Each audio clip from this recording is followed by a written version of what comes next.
Hello, everybody. This is Claire Mitchell.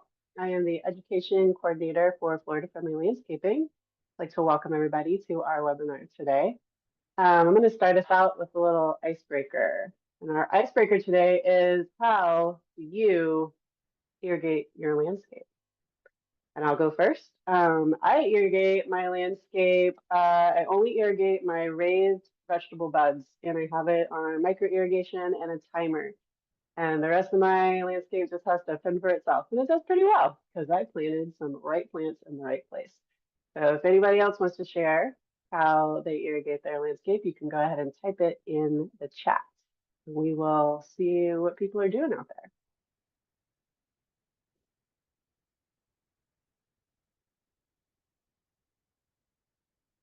Wow, nobody irrigates their landscape, huh? My goodness. Well, we are talking today about saving water. Oh, we only hand water. That's what I like to hear. That's another good one too. I'm actually going to go to my kids' preschool later today, and we're going to fill up some buckets, and we're going to give the kids a bunch of little watering cans, and we're going to set them at it. That's the way to go. All right, we have an irrigation system every other day. That's what we like to hear. We got some micro irrigation, ooh, rain barrels and handheld hose.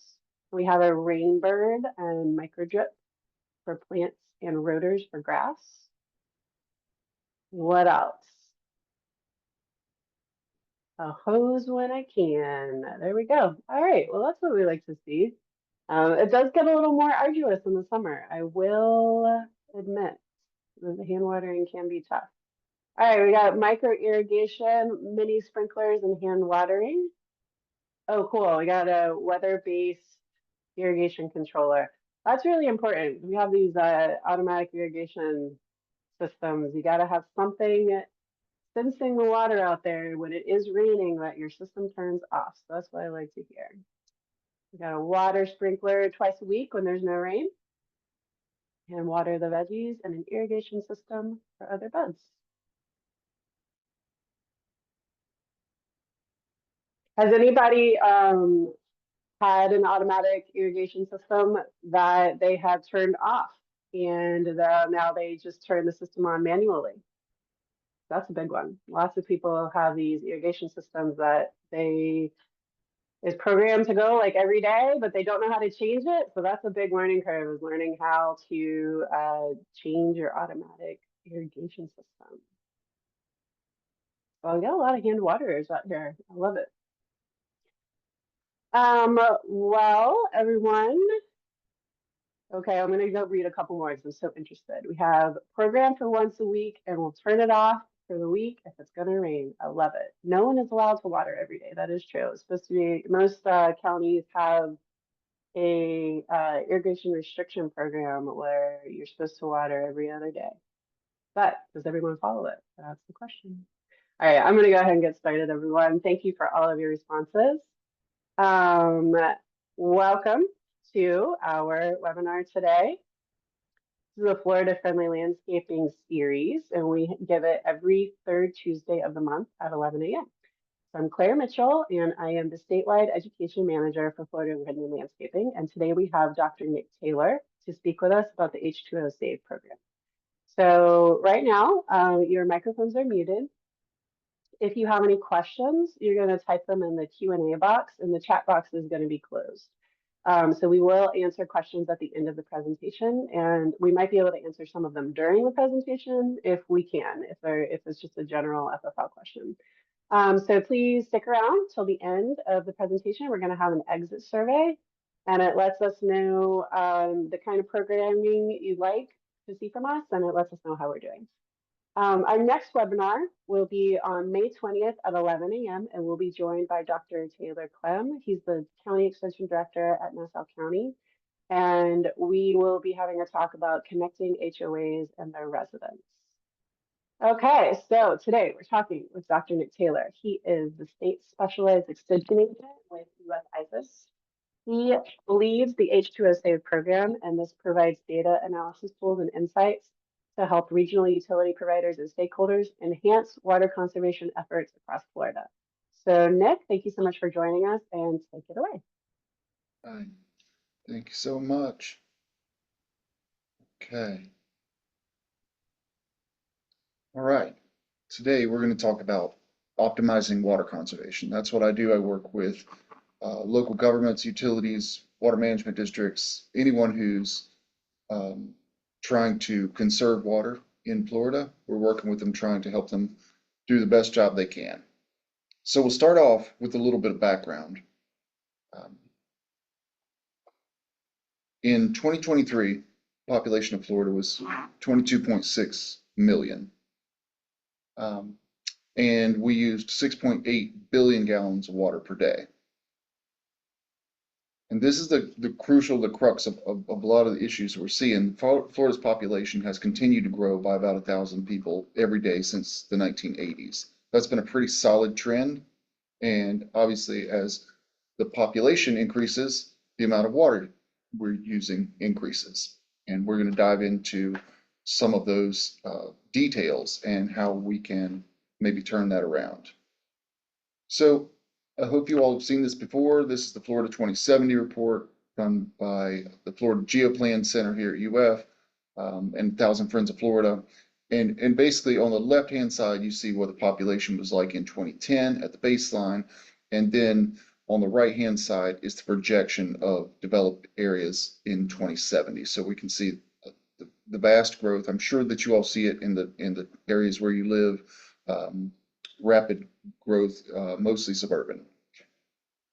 So with the same pattern, we have increasing population, as we said, we're going to have increasing water use, and here's kind of those same maps projecting where those heavy water uses are going to be. So in our state, these are the water resource caution areas. These are areas that we expect to be our current supply will not match our 20-year projection for that place. And so that's most of the peninsula of Florida. So we're kind of in a tough way right now. The good idea is the panhandle's still in pretty good shape. Um, okay, so all of this comes from, changing landscapes and that's changing our waterscape. So over 14 years of the late 20th century, 1989 to 2003, in Florida, we lost 232,000 acres per year of natural and semi-natural lands, and we lost 63,000 acres per year of agricultural lands. And so where did these go? The natural and semi-natural areas, they went into urban and ag 50-50, and those ag lands are mostly turned into urban development. That's what we see a lot, is you would take um, a pasture land, like you see on the left-hand side of this picture, and that is flat and generally easy to develop, and that turns into what you see on the right-hand screen, which is single-family residential neighborhoods. Um, so to exacerbate that problem, when we change from that natural system, that natural ground cover, we really start to block the water from infiltrating back into the ground. And in Florida, we rely really predominantly on groundwater for our drinking water and for quite a bit of our agriculture as well. And so just the change that we see is going from a natural system where we have 50% of the rain infiltrating going down into our aquifer to an urban situation where we might have as little as 15% infiltrating. Okay, so in addition to our water resource caution areas, we also have our waters not attaining standards. So this is, they're not meeting our nutrient criteria or minimum flows or levels throughout our state. And this is a problem statewide. So we have some troubles, and now we're going to talk about some solutions. So as mentioned, I lead the H₂O Save program. That stands for Water Savings, Analytics, and Verification. We are a growing program, University of Florida IFAS Extension. On the map, you see the areas in red. That's where we're currently working. That's Jacksonville, St. Johns County, Alachua County, Marion County, all of the Central Florida Water Initiative District around Orlando, Kissimmee, and then Tampa Bay region and down to Sarasota. We are growing constantly and looking to help more folks, as many as we can. This is a small group of the people we work with. And again, it's everyone from local governments to the water management districts, utilities, builders, developers. Again, anyone who's trying to do a conservation program. Okay, this is a pallet of water. You've all seen this, I think. This pallet has 1,296 bottles of water, and that equals 171 gallons. Um, I just want to put this out there so you keep this in mind as we talk about some of the water issues and some of the things going forward, just so you can sort of visualize the quantity of water we're talking about. So, people often ask the question, how much potable water do Florida homes use for landscape irrigation? So, I looked at all the homes we had data for at the time. It was 930,000 homes. And what I found is that for indoor, they use about 126 gallons per day on average, and 94 gallons per day outdoor on average. So, 57% indoor, 43% outdoor. But then the question is a little bit more complicated than that. So if we now look at the new homes in Florida, and these are new homes built since 2015, I looked at 38,000, almost 39,000 homes. These are dual metered homes, so we know how much water they're using indoor and outdoor. Indoor is down, that's 118 gallons per day, but the outdoor water use is higher, 133 gallons per day. So now we've flipped that balance and we're looking at more water outdoor than indoor.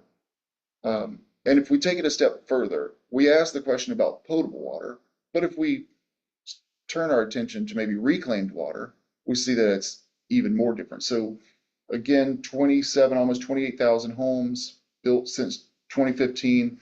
Their indoor water use was 119 gallons per day, so right in line with those potable water users. But the outdoor is now up at 274 gallons per day. And reclaimed is a valuable resource in Florida, so it's wanted to make sure we mention it. And now this leads, I guess the next question is, so why are these people using so much water outdoors? This is the percentage of single-family homes in Gainesville with in-ground irrigation systems. And so on the bottom, on the x-axis, you would just group them by the year that they were built. And then on the y-axis is how many, what percentage of them have in-ground irrigation systems. And you notice going from 1920 up to about 1960, you have less than 10%. And those, obviously we didn't have in-ground irrigation systems back then. People came back and reinstalled those afterwards. But when you get to about 1985, you see that percentage drastically increase. And now we're going toward 100% of all new homes having permanent in-ground irrigation systems. And the reason for this is a shift in the way we did land development practices. We went from mostly small neighborhoods, custom home type building to more master planned communities. And when they do that type of development, one of the easiest ways to make the landscape work is to put in an in-ground irrigation system, or so they would think. So we have the in-ground irrigation systems. Now here's the water use. If you look again from 1920 up to about 1985, you see that hovering around 150 gallons per day. This is indoor water use primarily, or using a hose or washing a car, maybe filling a pool. That's all covered in what's around 150 gallons per day. And then when those in-ground irrigation systems start to go in, you start to see the rapid increase in total water use. And if we overlay those, you can see the correlation there. So to dive down on that context, this is just a simple calculation. It takes 623 gallons to put an inch of water on 1,000 square feet. When we look at homes across Florida, we did an average landscape area for those homes, 3,179 square feet. That's on average. So if you were going to put a half an inch of water on that 3,000 square feet, you'll use 991 gallons at least. That's if you have a perfectly efficient irrigation system and everything's working perfectly, which it never does, but that's the minimum. It will take at least that much. And for context, you would have to stand in the shower for over 8 hours to use that much water. So it's non-trivial amount, which is why our group really is focusing heavily on landscape irrigation. Same reason FFL focuses heavily on landscape irrigation. So we know that the irrigation systems are using a lot of water, but that's, again, that's not the full story.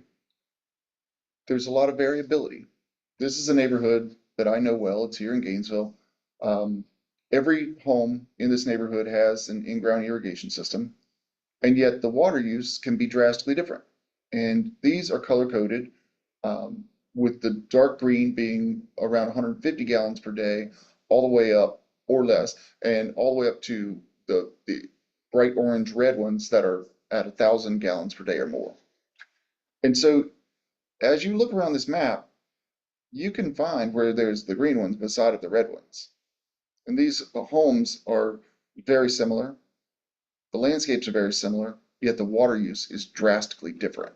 And so that's where our program, H₂O Save, we try to help our colleagues and our clientele focus in on the people who really need the help and need the assistance. And that helps them increase the cost benefit of water conservation, kind of helps reduce the workload. And now we can kind of get down to street level. I'm going to show you 3 homes on the same side of the street in the same neighborhood. Here's one. Their total water use over the course of a year averaged to 44 gallons per day, with roughly none going to outdoor. There was a little bit, but it's almost zero over the course of the year. These are dual metered homes, so we know what's going indoor and outdoor. Now we're going to shift to the home that you see on the left with the garage there. Oh, here it is in the front. This home used a total of 257 gallons per day, with 207 going outdoor. Now, if we shift again to the left, to that sort of brownish yellow house, this is a corner lot, so it's maybe a little bigger, but you can see they're using 805 gallons per day, with 576 going outdoor. All right. Now, let's do that again. We get 3 more homes in a row, same side of the street. We see this often. Again, here's one, very low water use, 47 gallons per day, indoor, 0 outdoor. You can see they have some problems, some patchiness in their yard. But if we go to the next home next door, these folks are at 704 gallons per day with 626 going outdoor. They're really putting a lot of water on this landscape. But if we go across the crepe myrtles on the left, then we get to this yard where they're over 1,000 gallons per day, and almost all of that's going outdoors, over 900 gallons per day. And now we start to see some real problems in their landscape where just cause the over irrigation. Now,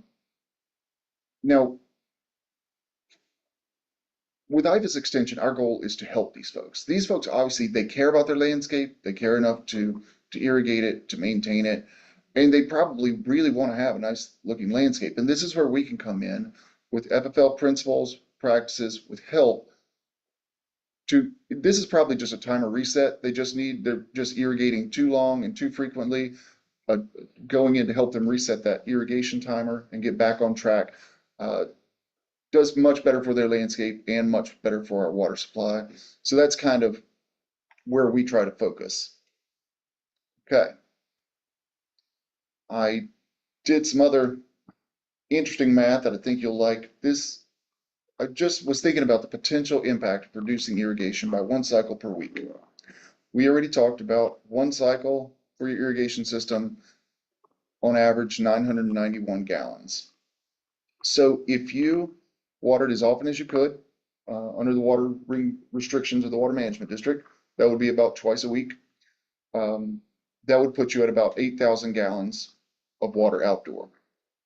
So if we add in our indoor, 150 gallons per day, multiply that out, that's a little over 4,500 gallons. So the estimated total water use, 12,491 gallons. And so then I wondered, how many homes are using more than that? How many people could actually drop an irrigation cycle without harming their landscape in any sort of way? And really, they wouldn't even see the change, but it would reduce the water use. So I just looked in Orange and Osceola counties.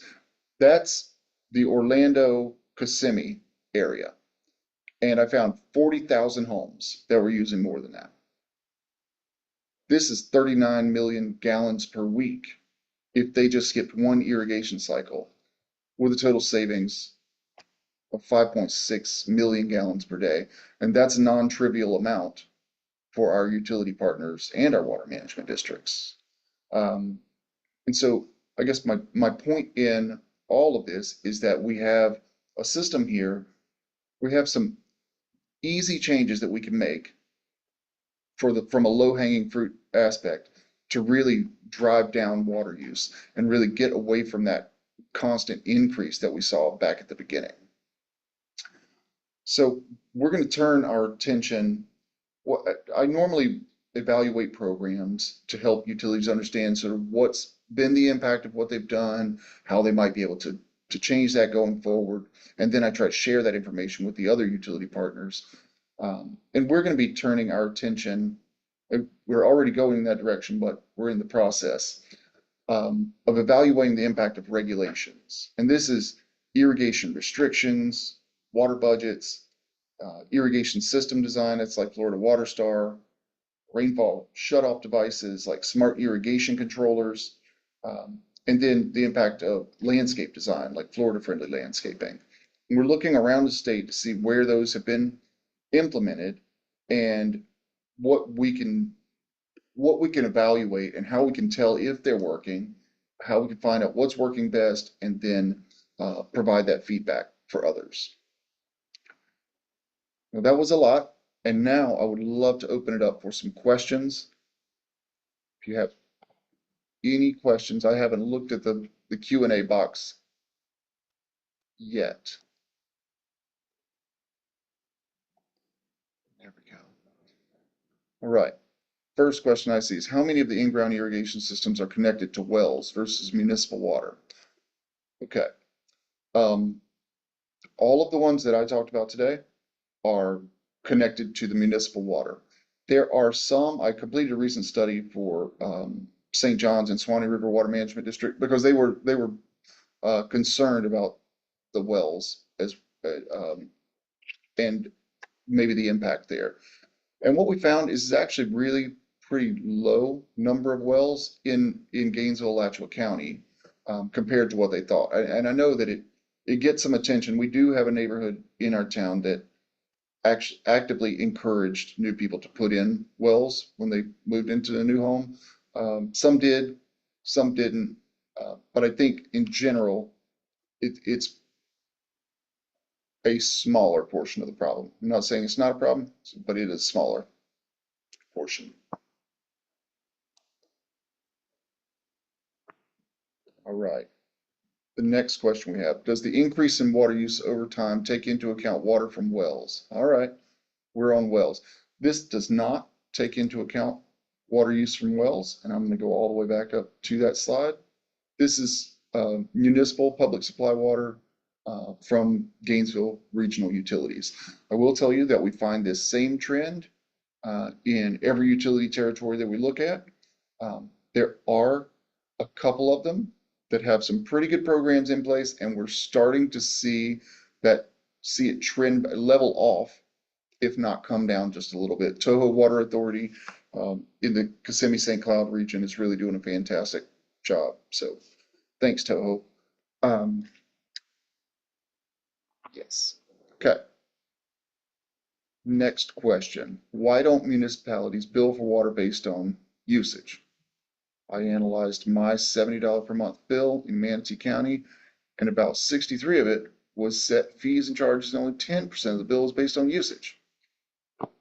Yes. And the last comment was, I have very little incentive to conserve. I do hear you. I think that they charge far too little for water. I think that we could increase our rates, especially on the higher end, and have them more tied to the usage, as you say. Um, but that's, um, luckily, they don't put me in charge of that problem. I will say that there are some places that have more advanced rate structures where less of it is based on, there's a base rate. What the question gets to is that there's a base rate that you pay just for having the service come to your house, and then you pay an additional fee per 1,000 gallons of water that you use. And generally that is on a inclining block structure, meaning the more that you use, the more you will pay at the higher end. While those inclining block structures are in place, I don't think the curve is steep enough to really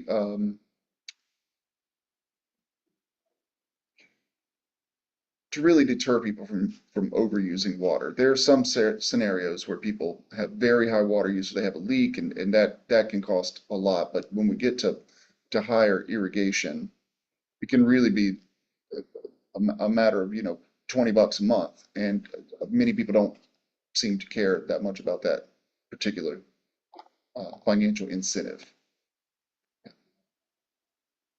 Okay. What impact does the water bottling industry have on Florida water consumption? I like this question. Thank you for this question. The short answer is very little.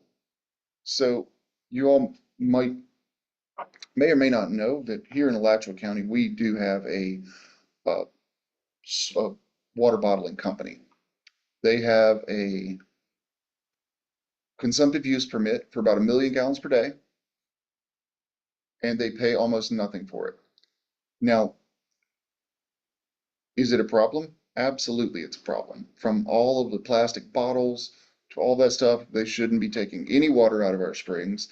But in perspective with the amount of water, it's actually a very little amount of water. And so Gainesville Regional Utilities, I believe that their consumptive use permit is 24 million gallons per day, and that doesn't include the other surrounding areas. I want to say Orlando and Orange counties up in the hundreds of millions of gallons per day. So that 1 million is really pretty small in comparison. Okay. Could we not offer a slight discount to those who are using less water as an incentive to use less? Yes, we could, but it would have to, again, it would have to be, water would have to cost more in order to make that happen. Is there any movement encouraging developers to use less turf and more natural landscaping? Yes, there's absolutely a push for that. Are they feeling the push for that? I don't really think so. Not as much. I think the one thing that developers are getting into with less turf is just smaller lots. They would love to have a smaller lot and have a house. They make more money that way. So that's been one way. I think they're also being encouraged by those regulations and things that I mentioned. There are some limits on allowable turf, or what they call high volume irrigation areas. So you can have the turf, you just can't have high volume irrigation, which would be your sprinkler heads and sprayers. Um, it's a slow movement. It's moving slower than I would like to see it, but the lot sizes are decreasing, so that's something. If I have a smart controller, would that eliminate the need to reduce weekly watering by one cycle? Hopefully, yes. That's the clearest answer I could give you. I do know that it really depends um, on your settings. You want to get the settings for that correct and make sure that your run times are not too long. But, my colleague Deirdre Irwin over at the Water Management District, she put in a Ratio smart controller, which I believe what you said you had. And I think it went for about 6 months without watering. And she was actually watering much less than she would have, because normally she did it as needed thing. She would go on and turn on the irrigation system and turn it back off. but it actually watered less with the smart controller. So that is another way. And again, some of those regulations, there are places that require all new irrigation systems to have smart controllers. So maybe a turn in the right direction. Okay, next question. We see large developments laying sod over crushed rock fill. There's not a soil base to retain moisture. Yes, that's correct. That's I'm not surprised by that. That sounds like what we see. Even if it's not crushed rock fill, it will be fill dirt that's been dug up from the subsoils, and it doesn't have a lot of organic matter, and it's not really conducive to the growing of plants. They dig it out of the stormwater ponds and then they put it under the houses to raise the pad of the house a little bit. Um, and yes, that is part of our problem, is that the the soil base that they're putting sod on is not appropriate. We do have a colleague, Evan Bean, who is working on soil amendments, compost amendments, and just looking into the best management practices for those to kind of rehabilitate those new soils. And I think what he found is it takes about 20 years for soil health and structure to rebuild after that initial development period. Okay.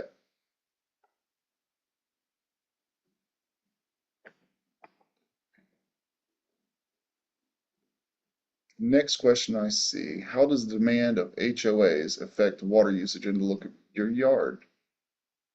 Um, I am not in an HOA, but I know that the restrictions or perceived restrictions on people who live in HOAs is a big driver um, of people's use of irrigation systems. I think there's probably a lot of people who would be glad to turn it off if it weren't for the HOA and the potential ramifications. So um, that's that's a bigger problem, HOAs in the state of Florida. You know.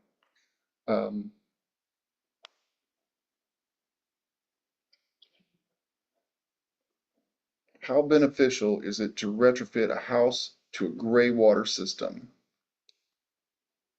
The gray water systems are a little bit dicey in Florida. Um, and if you have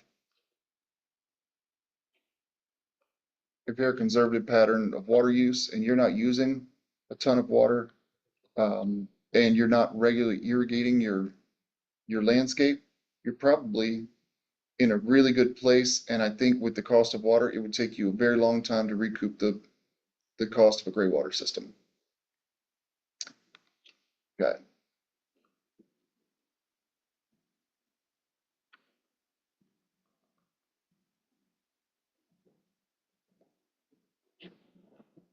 All right, I like that comment. Education for every new resident coming into the state or actually buying property could be required to attend an FFL workshop on irrigation, calibration, uh, and less input for turf optimization. I think that would be fantastic. I think the Water Management District's been working on those things for years, and they would love it if they could actually do that. Um, but yes, 100% agree. Wonderful thing.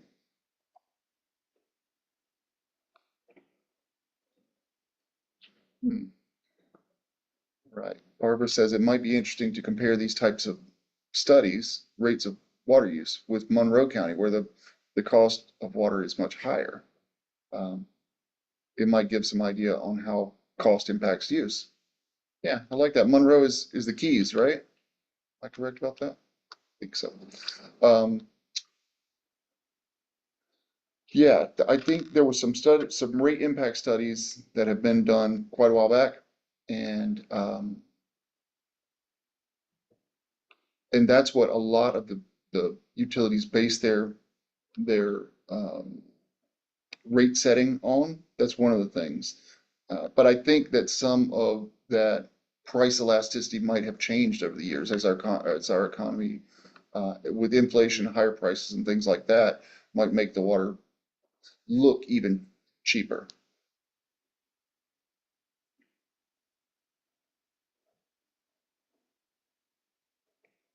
Okay. Here's a question that I cannot answer, but our FFL friends probably can. Out of the turf grasses, which one requires more irrigation? I don't know. I don't know the answer to that. My guess would be St. Augustine because you can put as much water as you want on St. Augustine. Um, It's St. Augustine and zoysia grass are the most. And yeah, then Bahia is the least, and centipede is behind that. But all turf goes dormant without irrigation in a drought. So just keep that in mind. If it stops raining, your grass is going to go brown unless you put water on it. yeah.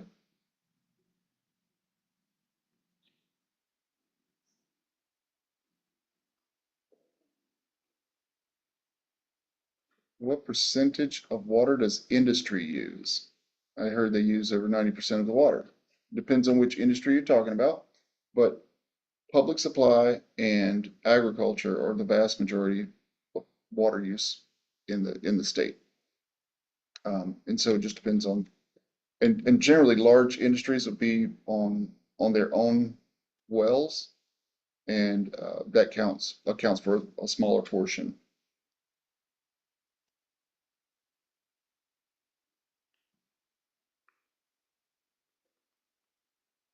Okay, in doing irrigation checks for our county, out of every 100 homes, less than 10 had working range shutoff equipment, even though it's the law.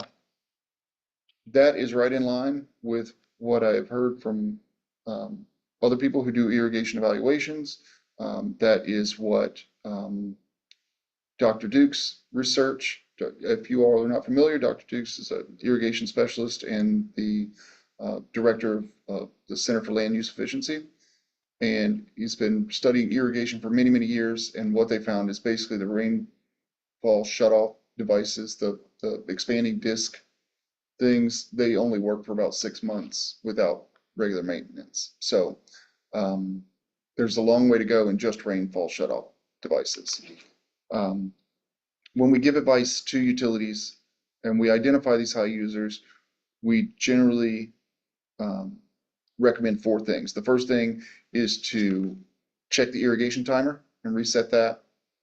Um, check the rainfall shutoff device, make sure they have a working rainfall shutoff device. Third is to do a full irrigation evaluation. And fourth is to get those folks a smart controller.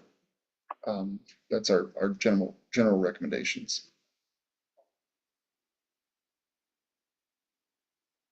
All right, it's a dicey one. Our HOA is considering allowing owners to install artificial turf in place of grass. This is a side comment, but if any of you all that saw part of the Masters this past weekend, then you will understand why artificial turf looks the way it does, because they have some very lovely turf grass in the Masters. Um, I think I'm positive that FFL folks have some thoughts about artificial turf. I will give my thoughts on it. There's a lot of other benefits to living turf grass than you're going to get out of artificial grass. I think there's a couple of things. Yes, you might reduce the water if you're overwatering, you might reduce that for your artificial turf, but artificial turf gets really hot. It doesn't have the cooling effects. And so if you think about sort of the heat island effect of having all this concrete and roofs and all these things, and now you don't have that natural system of evapotranspiration to cool the place down, I think you're kind of asking for trouble. So that's my opinion on artificial turf. FFL does not recommend artificial turf for the same reason. It inhibits water infiltration down back into the ground. It does not improve soil quality. It makes it a lot hotter. And so, yeah, what we recommend is replacing turf with landscape beds, replacing turf with plants that don't use as much water. Yeah, yeah.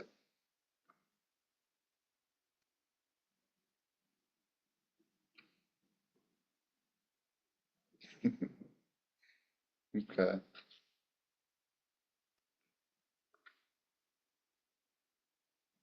Well, I think we're about at the end of the questions that I see.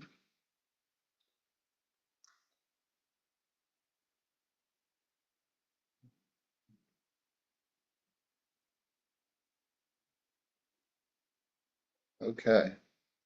Well, I'm going to get to the end of this and put my, well, if I can get to the end of it, just want to put my contact information up there. If you have any other questions, you can always feel free to reach out. We're here and taking questions all day, every day. So I really appreciate the chance to share my work with you all. And yeah, thanks to FFL for having me. There we go.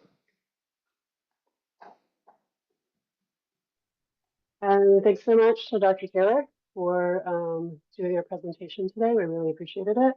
I wanted to share my screen. We actually have a new page on the Florida Friendly Landscaping website, and it is about Florida water. So I'm going to share my screen really quickly. And you can find this on our website, ffl.ifas.ufl.edu. And we have all of these resources. Saving water in your yard, take the pledge. If that's something that you heard some of these questions today and you wanted to take some action, you can take the pledge. And you have 4 choices to make your yard more Florida friendly, and one of them is saving water. You can also connect with water management districts, and we just have a whole lot more information about saving water on our website. And I'm going to go ahead and put that in the chat box if anybody wants to look at that. And there is the link, hopefully. Hold on. Okay. Well, no, it's not letting me go. Q&A question. Well, I don't know where to post it, guys. I'm sorry, but it is on our website. Thank you, everyone, for joining us today. We really appreciate having you, and we will see you at our next webinar.